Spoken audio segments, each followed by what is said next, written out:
Hindi short hand की practice dictation 90 शब्द प्रति मिनट गति से डिक्टेशन 5 सेकंड में शुरू होगी। स्टार्ट। मनुष्य स्वभावतः योजनाओं का निर्माता है।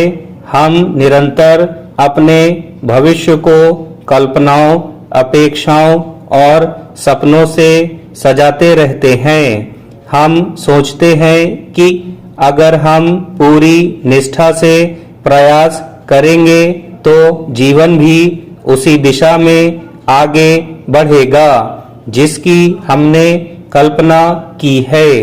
मगर जीवन का स्वभाव मनुष्य से भिन्न है। वह योजनाओं से अधिक संभावनाओं में विश्वास करता है।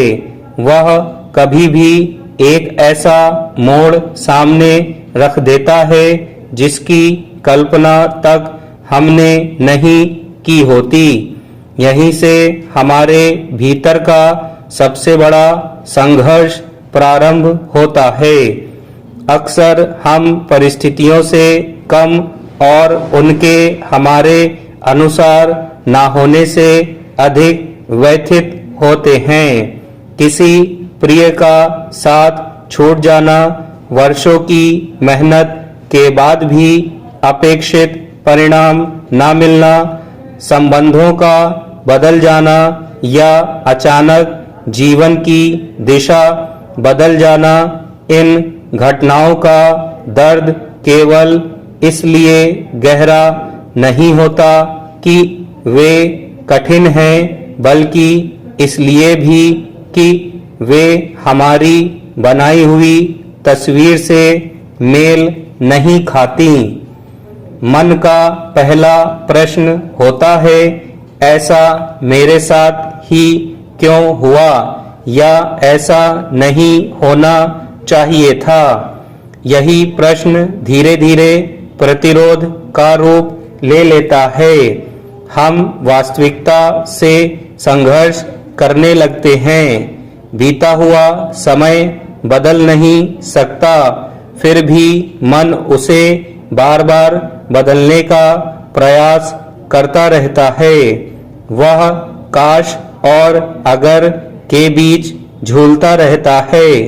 यही वह स्थान है जहां सबसे अधिक मानसिक थकान जन्म लेती है। स्वीकार का अर्थ इस थकान को समझना है। दुर्भाग्य से समाज ने स्वीकार को कई बार हार मान लेने का पर्याय बना दिया है, जबकि दोनों के बीच गहरा अंतर है।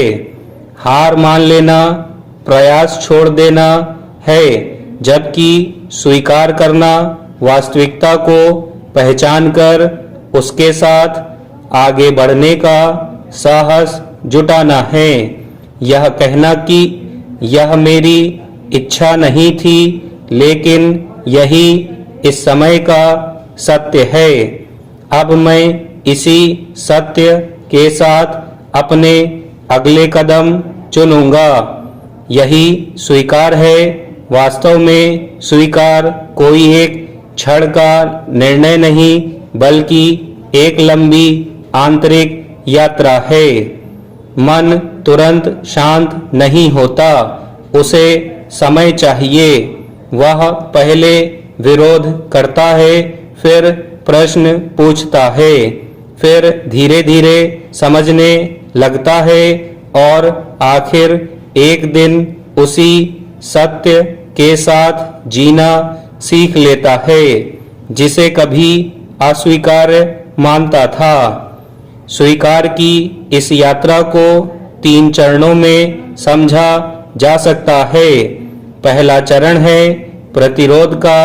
जब हम बार बार कहते हैं ऐसा नहीं होना चाहिए था, इस अवस्था में मन वास्तविकता से लड़ता रहता है। दूसरा चरण है समझ का। जब भीतर यह स्वीकारोक्ति जन्म लेती है कि यह मेरी पसंद नहीं थी, लेकिन यही सच है। यहाँ संघर्ष पूरी तरह समाप्त नहीं होता, पर उसकी तीव्रता कम होने लगती है। और तीसरा चरण है स्वीकार का, जब हम निर्णय लेते हैं कि अतीत हमारे वर्तमान का शासक नहीं बनेगा। स्टॉप।